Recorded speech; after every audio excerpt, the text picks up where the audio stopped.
نفتتح به مجلسنا آيات بينات من الذكر الحكيم في جنات وعيون يلبسون من سندس واستبرق متقابلين كذلك وزوجناهم بحور عين.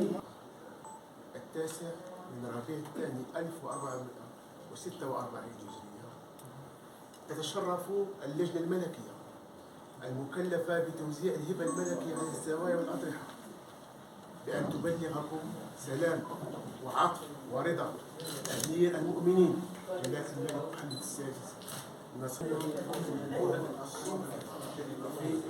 والآن سيقوم مبعوث صاحب الجلالة السيد مولاي عبد الرحمن العلوي بتسليم الهبة لممثل الزاوية، فليتفضل مشكورا.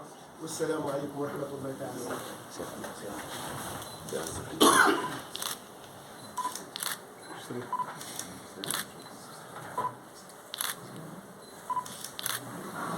رب العالمين، وصلى الله وسلم على سيدنا ومولانا رسول الله وعلى اله وصحبه وسلم تسليما كثيرا الى يوم الدين. السيد عامل صاحب الجلاله على يده القضاء المحترم، الساده اعضاء اللجنه الملكيه المحترمون، ايها الحضور الكريم كلهم باسمه وصفته المحترمه، السلام عليكم ورحمه الله وبركاته.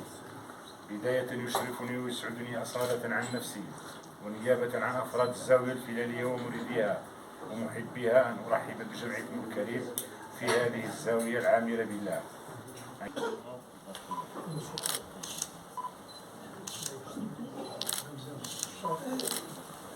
السلام عليكم.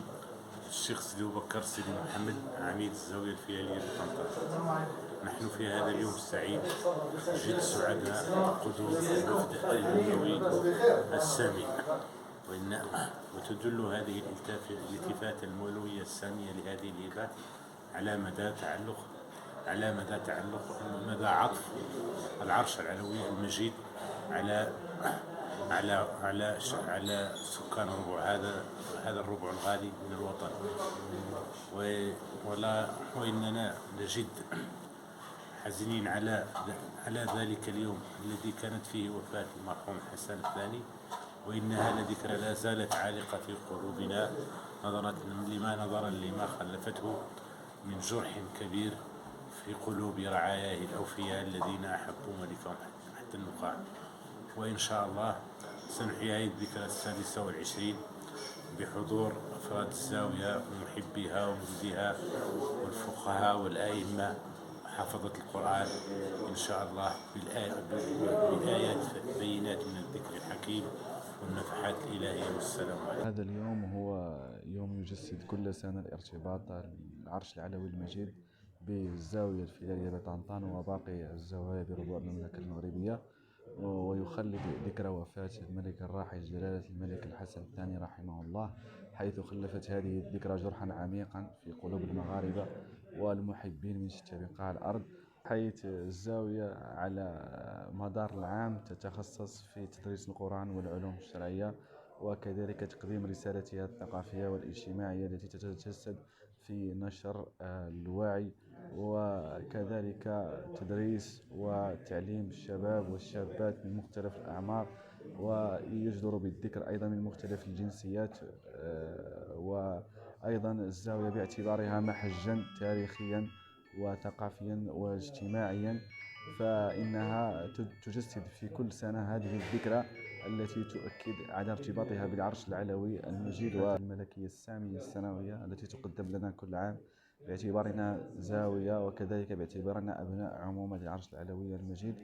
وأيضا من الأمور التي وجب التنويه عليها وبيانها على أن الزاوية هي تحرص على نشر القيم الوسطى لتعاليم الدين الإسلامي، سواء محليا بدورها كمؤسسة اجتماعية ناشطة وفعالة، أو دوليا بحضورها في المحافل الدولية متجسدا في السيد عميد الزاوية سيدي محمد الشيخ سيدي بوبكر. وأيضا على المستوى المحلي فالأمر يتجسد بالقيام بحلقات سواء لتحفيظ القرآن أو التجويد أو أيضا يعني بعض المسابقات الثقافية التي تتمثل في علوم القرآن وعلوم السنة النبوية. وشكرا.